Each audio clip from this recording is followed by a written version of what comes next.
Evet, arımızın kanatları için 6 ile başlıyoruz.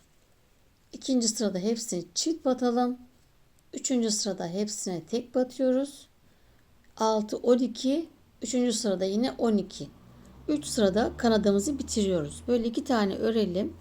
Bu şekilde yapıştıracağız silikonlu tabancayla arımızın. Şimdi şurada küçük bir gülen ağız yapalım. Siyah ipimi, katına ayırdığım siyah ipimi iğneme taktım. Şöyle bir gülen bir ağız. Şuradan bir giriyorum alttan bağlamak için.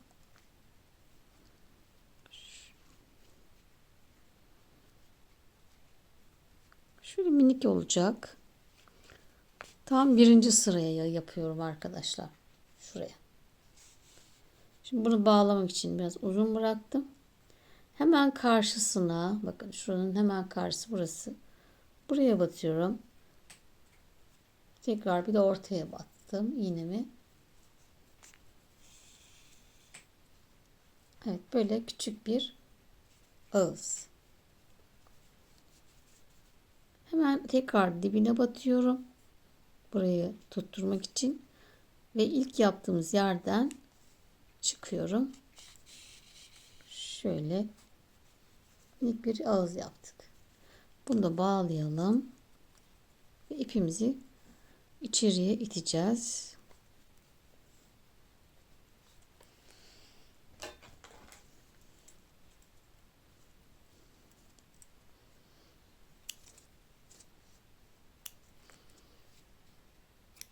Evet, bunu da içeriye itelim.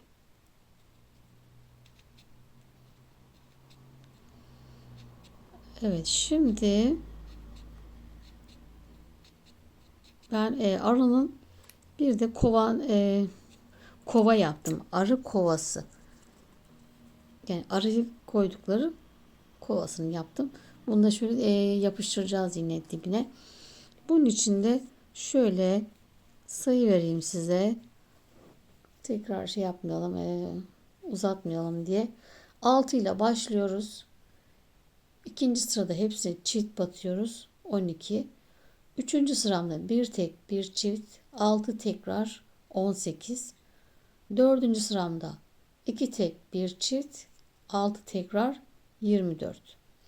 Daha sonra BLO ile yukarıya çıkıyoruz. Arka kattan örerek 2 sıra düz örüyoruz. 5 ve 6. sıralarımızı düz ördük. Daha sonra yine arttırıyoruz. 3 tek bir arttır 6 tekrar 30 sık iğneye ulaşıyoruz. Daha sonra 1, 2, 3, 4 sıra düz örelim. Ve yine azaltıyoruz. 3 tek bir azalt. 6 tekrar.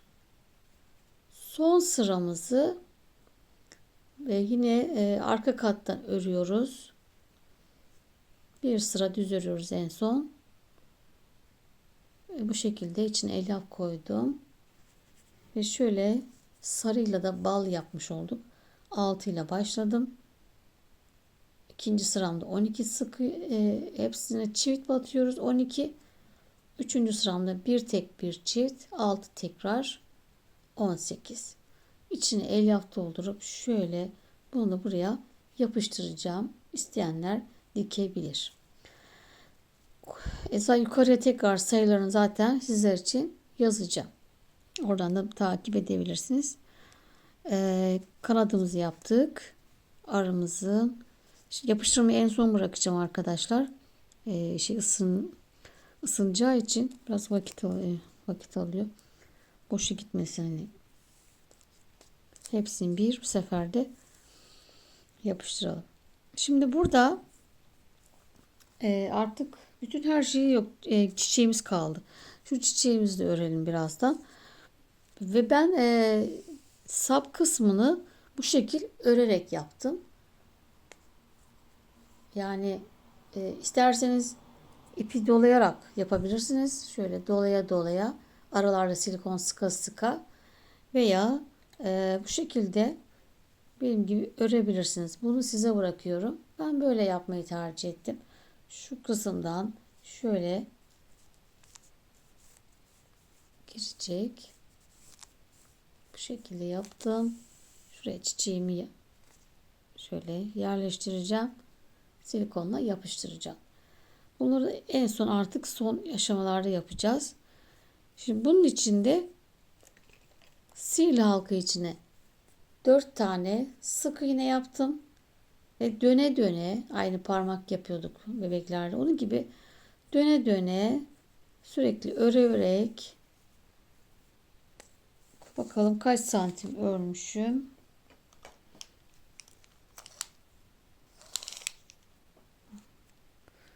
Mezuram da eskimiş. Evet 25 santim örmüşüm arkadaşlar. Şöyle odaklayamadık. 25 santim. Bunu da bu şekilde anlattık. Şimdi şu çiçeğimizi örelim hemen. Son ipimizi alalım. Sihirli halka içine 10 tane sık iğne yapalım. Ben bunları yapıp geliyorum. Vakitimizi boşa geçirmeyelim. Hep aynı tekrar çünkü. Evet toplam 10 tane sık iğne yaptım. İlk ilmeğime batıyorum. İlmek kaydırıp bir zincir çekiyoruz. Ve tomurcuk kısmını yaptık. Şuradaki fazla parçayı uzunluğu da keselim.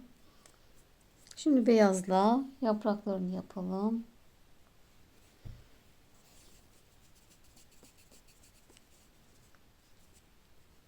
Şöyle ipimi bir sabitliyorum. Evet, tomurcuğun herhangi bir yerden başlayalım. Şuradan. 3 zincir çekiyorum. 1, 2, 3. Tığım üstüne aldım. Şöyle bir daha bir. 1, 2. Evet. Aynı yere bir daha batıyorum. Tığım üstüne aldım. İkili trabzan yapıyoruz. Sıradakine batıyorum. 2 defa da çıktım. Tekrar 3 zincir. Sıradakine batıyoruz. Bakın sıradakine battım. İlmek kaydır. 3 zincir. Tığım üstüne aldım. Hemen aynı yere dibine batıyorum. 2 defa da çıktım. Tekrar sıradaki ilmeğe 2 defa da çıktım. 3 zincir. Sıradakine batıyorum. İlmek kaydır. Tekrar 3 zincir. Hemen dibine batıyorum. Tekrar sıradaki ilmeğe battım. 3 zincir. Hemen sıradakine batıp ilmek kaydır. Evet, bu da çok boşluk oldu. Herhalde şuraya batacağız.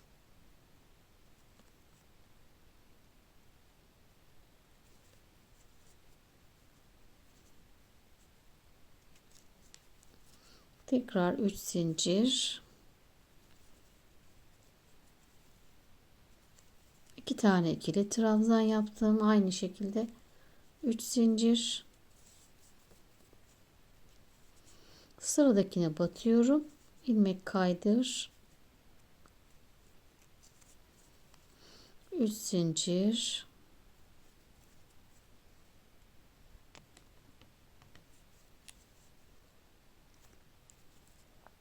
Ben dibine battım. Tekrar sıradakine ikili trabzan. 3 zincir. Ve ilk yaptığımız yere dibine batıyoruz. İlk başladığımızın dibine batarak tamamlıyoruz. İlmek kaydırdık. Sonuncuya şeylik çıkarıyor. Biraz sıkış yaptım. Evet, bir zincir çekip ipimizi kesiyoruz. Yapıştıracağımız için şöyle çok uzun bırakmaya gerek yok. Evet, papatyalarımız da bu şekilde hazırlayalım bunları da. Renk renk. İsterseniz renk renk de yapabilirsiniz. Ben papatya tercih ettim. Artık bütün parçalarımızı birleştireceğiz. Silikon tabancamı fişe taktım. O ısınırken biz de detaylara geçelim. Şimdi kapağımıza önce şöyle bir çivi yardımıyla bir delik açtım arkadaşlar. Bu delik benim telimin ölçüsünde. Şöyle geçecek kadar. Yani şöyle çok büyük olmayacak yani. Bunun ölçüsünde açtım. Bu arada tel olarak da bunu mıknatıslı her yere yapışıyor arkadaşlar. Tel olarak da yine dediğim gibi 2,5'luk elektrik teli bulursanız ona daha güzel olur. Onun dışı plastik olduğu için daha kalın. Bu benim elimde bu sert olarak bu var. Bununla yapıyorum. Bu metal dışı da böyle olduğu için de biraz sıkıntı gibi. Bugün de erken kapatmışlar kar yağ nedeniyle. Evet, bunu da açıkladık. Şimdi arkadaşlar papatyamı bu arada buhar tuttum bu yapraklarını güzel dursun diye. Ütüyü bastırmadım. Yüzüne buhar püskürttüm çok yaklaşarak. Böyle çok güzel oldu. Şimdi bu parçamızı da örmüştük. Önce bunları yapıştırmadan önce şu papatyamın yapıştırmak istiyorum. Şu sap kısmıyla önce böyle geçiriyorum içinden. Şuraya da şimdi silikon tabancayla buraya yapıştıracağım.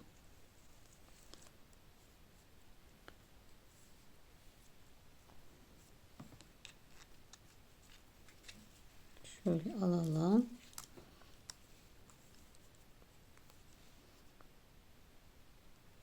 Şuraya da sıkıyorum.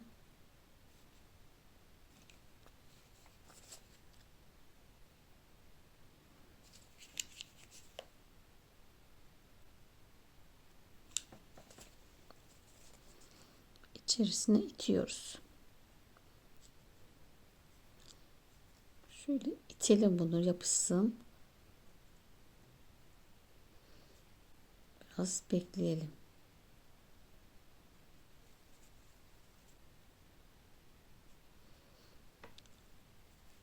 Evet.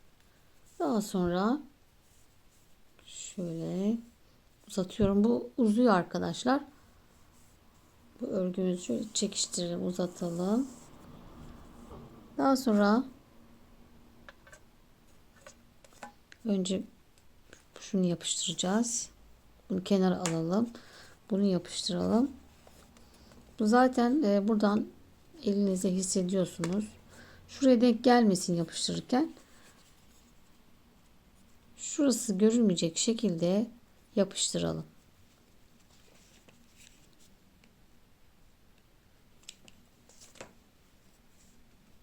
Şöyle tam üzerine gelsin. Kapak görünmesin. Bakın baktığınızda şöyle gözükmesin. Şuralardan da yapıştıralım. Delik yere gelmemesin yeterli.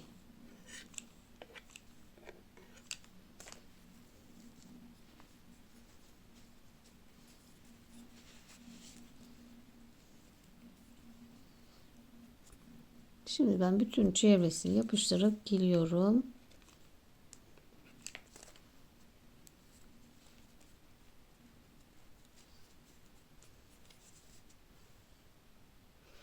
Evet, kapağımızı yapıştırdık. Şimdi bu delik olan yerden telimizi geçireceğiz.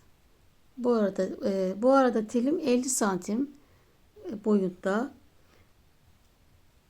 İçeriye kıvıracağız tekrar. Şöyle göz kararı bakın. Bunun geldiği nokta zaten şu yaptığınızda şuralara denk geliyor.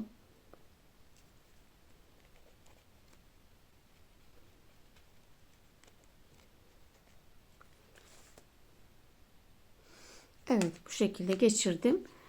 Şu yeşille ördüğümüz yerin bakın 1 2 3 4. sıra oraya denk geliyor.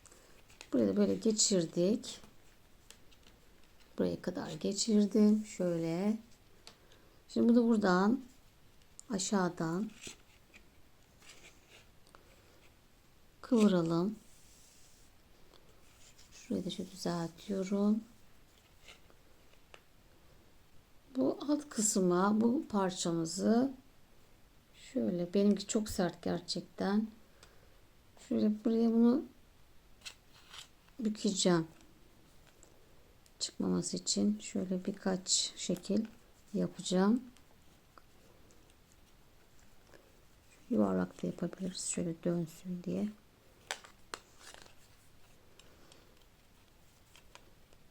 Dediğim gibi diğer telle daha rahat yaparsınız.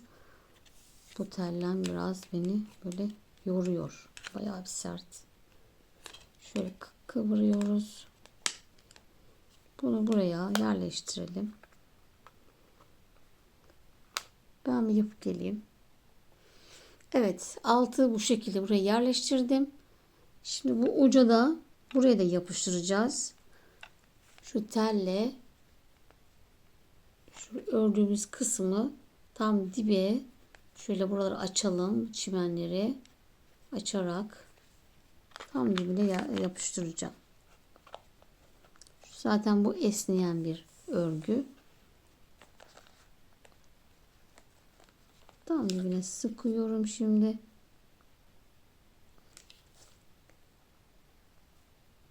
Biraz bekletiyorum elimde.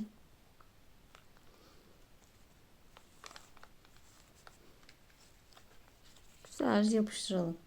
Sağlam olana kadar.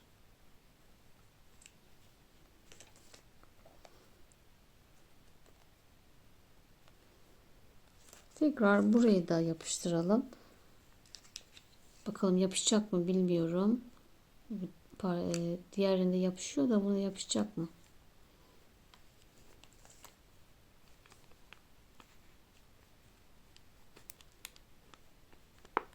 Ama bu şekil duruyor. Bu çok sert olduğu için altına yapışmadan da duruyor arkadaşlar. Evet. Şimdi bunu da yaptık. Çiçeğimizi şöyle büküyoruz. Bir de şuranın ölçüsü tekrar bir bakalım.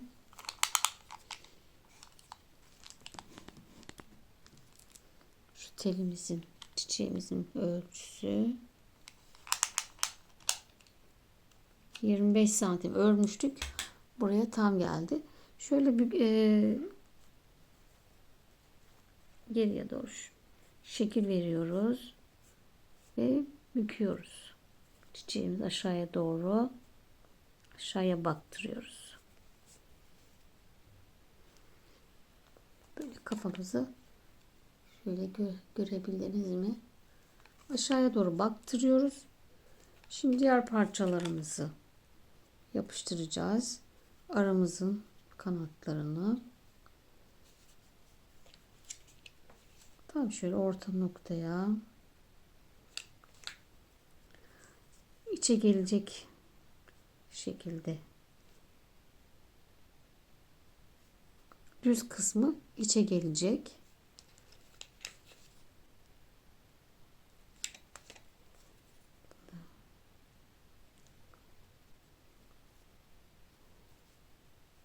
Evet, aramızda bu şekilde yaptık. Şurayı hemen keselim.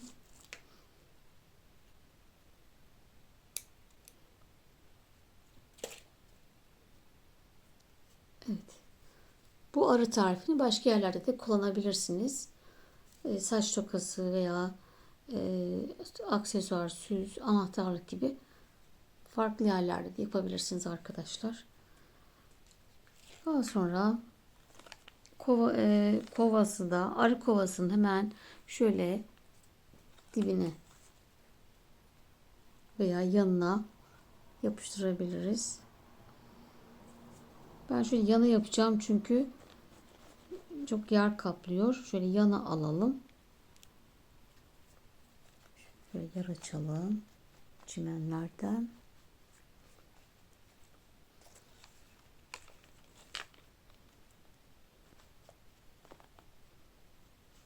Şuraya yerimi açtım.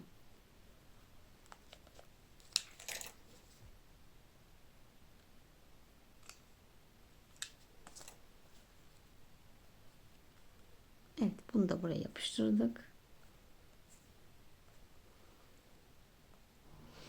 Evet, şimdi papatyalarımızı yapıştıralım. 2 tane papatya alıyoruz ve bu sap kısmına karşılıklı tam yapraklar birbirine bakacak şekilde, sanki bütünmüş gibi şu şekil birbirine tam gelecekler. Şöyle bunları 3 tane, toplam 6 taneyi ben buraya aralara serpiştireceğim. Eşit bir ölçüde.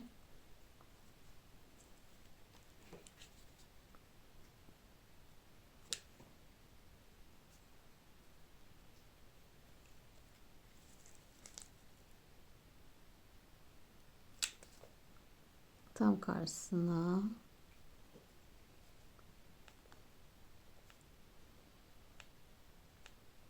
bu şekilde sanki bütünmüş gibi arkadaşlar, dikkat edelim. Tekrar şuradan yapıştırabiliriz. Ben şimdi biraz ekran karşısında olduğu için çabuk yapmaya çalışıyorum. Dakikalar çabuk geçtiği için.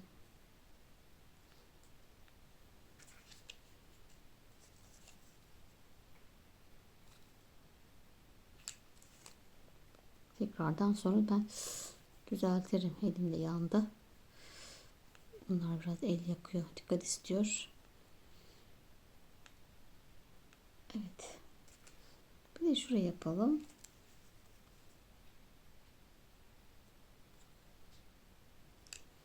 Üç eşit parçaya yaptım.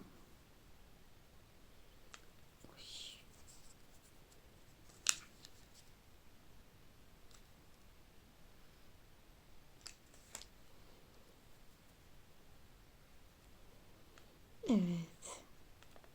Böyle papatya sevenler için çok hoş oldu. Bunu da buraya yapıştıracağız. Şimdi artık en son artık bu şeyle ipimizle, hayalet iple aramızı uçurmaya geldi. Bakalım bizim yapabilecek miyiz? Şöyle ayarlayabilecek miyiz? Burada biraz ayarlamak önemli. Şöyle baktığınızda tutuyor. Bunu tutturmadan şu ölçülerde, şöyle göstereyim, şu boylarda bırakmak gerekiyor. Bakalım o ölçüde bir hayalet iple yapalım. Şu papatyayı da şu ortaya yapıştıracağız. İpimizi de buraya takacağız. Bunu da tam şuraya açalım. Yapıştıralım.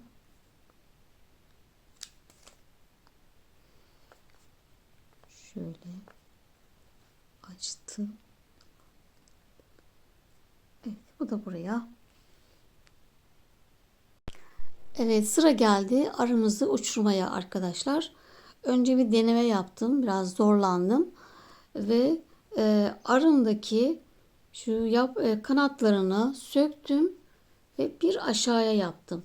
Yani mıknatıslarımız burada, şu yuvarlak alanın içinde, onun üzerinde geldiği için sanırım tabii gücü de azalmış oldu.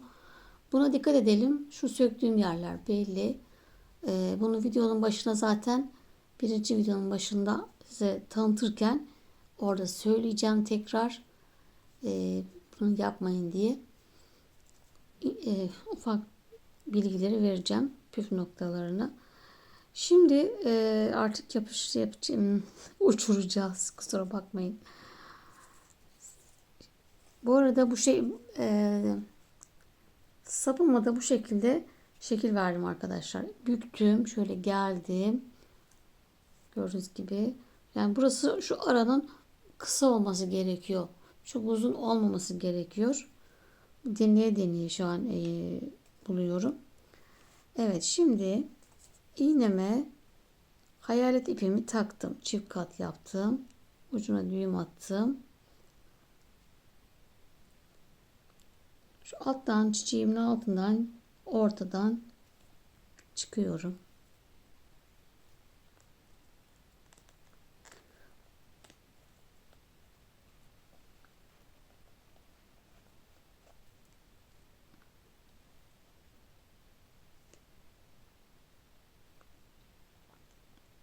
Şöyle kontrol ediyorum. Çıkıyor mu diye baktım. Çıkmıyor. Şimdi aramızın da yine tam ortasında, şuralardan tam orta yerden çıkıyorum. Yine şöyle 2 ilmek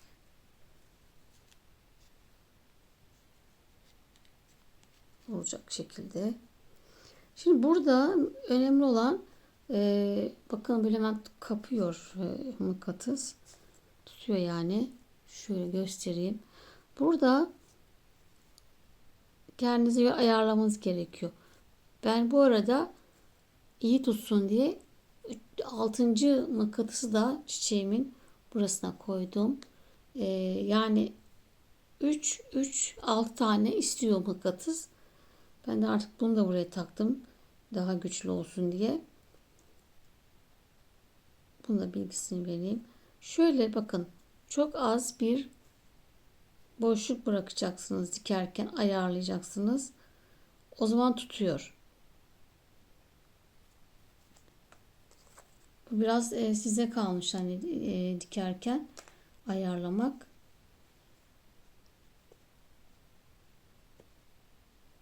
Deneye deneye biraz bunu bulmanız gerekiyor. Havada kalması için. Dediğim gibi 1 santim. Evet, şimdi oldu. Şimdi gösteremiyorum da kameradan. Şimdi ben bunu dikeyim arkadaşlar. Size ondan sonra göstereyim. Böyle yaptıktan sonra aşağıya tutturacağım. Çiçeğimi tekrardan tutturup düğüm atacağım. Evet, biraz uğraş sonucunda aramızı uçurduk arkadaşlar. Bu şekilde kendinizi ayarlamanız gerekiyor. Bayağı bir o mesafeyi. Ben azıcık şu teli elledim mesela. Biraz daha yukarı kaldırayım dedim. Hemen ayarım bozuldu. Dediğim gibi çok hassas. O şeyi yakalayabilmek. İkisinin arasındaki. Dediğim gibi 1,5 santim kadar falan bir boşluk var arada. Şöyle size daha gösteremiyorum da tam. Evet. Bu şekilde arkadaşlar. Aramız şöyle. Bakın hemen kapıyor. Çok hassas. Evet, uçurduk. Bu şekilde. Evet, videomuzun sonuna geldik arkadaşlar. Çok istemişsiniz. Uçan arı veya farklı şekillerde yapabilirsiniz. Çeşit çeşit yeni fikirler kendinizde üretebilirsiniz. Ben bu şekilde yaptığım papatyayı sevdiğim için torunum odasında süs yapar dedim. Evet, videomuzun sonuna geldik. Tekrar yeni projelerde görüşmek üzere. Hoşça kalın.